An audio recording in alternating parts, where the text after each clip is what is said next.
Hello from Walking Saskatoon, an advocacy group for pedestrians and sustainable urban design. Today we are going to give a short presentation on cheap and free ways to build a better transportation network, and with it, a better city. The key to financially sustainable city planning is to have as many kilometers traveled by walking, biking, and transit as possible. As this famous photo illustrates, the operational and capital funding requirements of active transportation on a per-kilometer basis are a fraction of those for cars.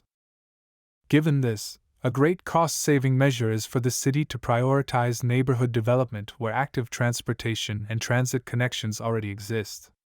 There are currently two zero-cost ways to do just that. First, Saskatoon has a generational opportunity with the university sector neighborhoods. Situated adjacent or close to almost all major job nodes in the city and already on the proposed BRT routes, the development of this area should be explicitly moved to the highest priority for the city of Saskatoon as part of its growth plan. In addition to the university sector, the city should act more firmly to meet its goal of 50% of new housing development being infill. A great step in this direction would be to retask the Saskatoon land branch to focus on infill development opportunities, particularly those suited to affordable housing, such as the North Downtown City Yards and West Industrial projects. Just as important as selecting new neighborhoods to build based on their financial sustainability is to avoid developing neighborhoods that are difficult and expensive to connect with active transportation and transit. Council has done a commendable job in denying approval for the Solar neighborhood that would be a financial nightmare for city taxpayers but should also broaden that thinking to all aspects of the city's growth plan. In particular, building the Saskatoon Freeway in its current form would be a fundamental disaster for the city. The freeway, as planned, is a massive subsidy to exurban commuters paid for by City of Saskatoon taxpayers. Saskatoon is already losing population in many core neighborhoods while the commuter communities like Warman grow by leaps and bounds, taking Saskatoon taxpayer dollars with them.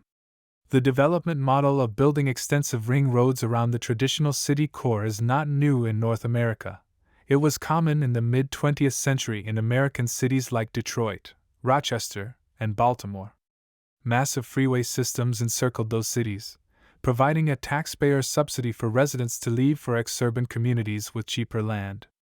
By spending on city-edge highways instead of investing in existing neighborhoods and infrastructure, those cities entered a vicious downward cycle of rising costs for the expensive highway infrastructure spread over a declining tax base, a model Saskatoon is coming perilously close to imitating. Council should also renegotiate its position within the North Partnership for Growth for similar reasons.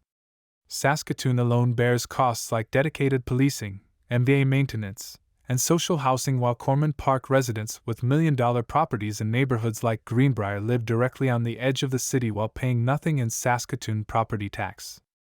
In conclusion, Walking Saskatoon has the following cheap and free asks for City Council. First, prioritize development of infill in existing neighborhoods and new infill neighborhoods, particularly those in the university sector.